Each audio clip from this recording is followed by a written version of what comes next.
Welcome to Haripriya's media. Mega power star Ram Charan కెరియర్లో ఎన్ని block buster hits ఉన్నా, ఎన్ని పాన్ ఇండియన్ సినిమాలు చేసినా రంగస్థలం చిత్రాన్ని మాత్రం అభిమానులు ఎప్పటికీ మర్చిపోలేరు అనడంలో ఎలాంటి అతిశయోక్తి లేదు. రామ్ చరణ్కి వరుస ఫ్లాప్స్ వస్తున్న సమయంలో రొటీన్ అయిపోతున్నాడు అని అభిమానులు సైతం అనుకుంటున్న రోజుల్లో వచ్చిన ఈ సినిమా రామ్ చరణ్ని నటుడిగా వేరే లెవెల్లో నుంచోబెట్టింది.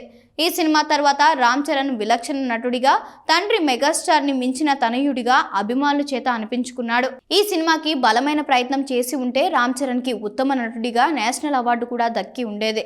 కానీ నిర్మాతలెవరూ కూడా ఆ ప్రయత్నం చేయలేదు. ఫలితంగా రామ్ చరణ్ అద్భుతమైన నటన కేవలం తెలుగు ఆడియన్స్కి మాత్రమే పరిమితం అయ్యింది. ఈ సినిమాలో రామ్ చరణ్కి ఎంత మంచి పేరు వచ్చిందో, ఆయన అన్నయ్యగా నటించిన ఆది పినిశెట్టికి కూడా అలాంటి పేరు వచ్చింది. ఈ పాత్ర ఆయన కెరియర్కి కూడా మంచి బూస్ట్ని ఇచ్చింది. సరైనోడు చిత్రంలో విలనిజంని ఒక రేంజ్లో పండించిన ఆది పినిశెట్టి నుండి ఇంత పాజిటివ్ రోల్ ఎవ్వరూ ఊహించలేకపోయారు. అయితే ఈ రోల్ని తొలుత ఆది పినిశెట్టితో చేయాలని అనుకోలేదట. ప్రముఖ తమిళ హీరో ఆర్యతో చేయాలని అనుకున్నారట. కానీ ఆ సమయానికి ఆర్య డేట్స్ ఖాళీగా లేకపోవడంతో చివరికి ఆది పినిశెట్టితో చేశారు. ఎలా చేస్తాడో ఏమో అనుకున్నారు, కానీ రామ్ చరణ్తో పోటీ పడి మరీ నటించాడనే చెప్పాలి.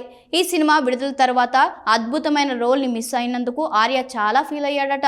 ఇక రామ్ చరణ్ ప్రస్తుతం చేస్తున్న సినిమాల విషయానికి వస్తే, గత ఏడాది సౌత్ ఇండియన్ సెన్సేషనల్ డైరెక్టర్ శంకర్తో గేమ్ చేంజర్ అనే చిత్రాన్ని ప్రారంభించిన సంగతి అందరికీ తెలిసిందే. ఈ చిత్రం ఈ ఏడాది విడుదల కావాల్సి ఉంది, కానీ కొన్ని అనుకోని పరిస్థితుల వల్ల ఈ సినిమా షూటింగ్ వాయిదా పడుతూ వచ్చింది. ప్రస్తుతానికి 80% షూటింగ్ పూర్తి చేసుకున్న ఈ సినిమా వచ్చే ఏడాది ఏప్రిల్ నెలలోపు షూటింగ్ పూర్తి అయ్యే అవకాశం కూడా ఉంది.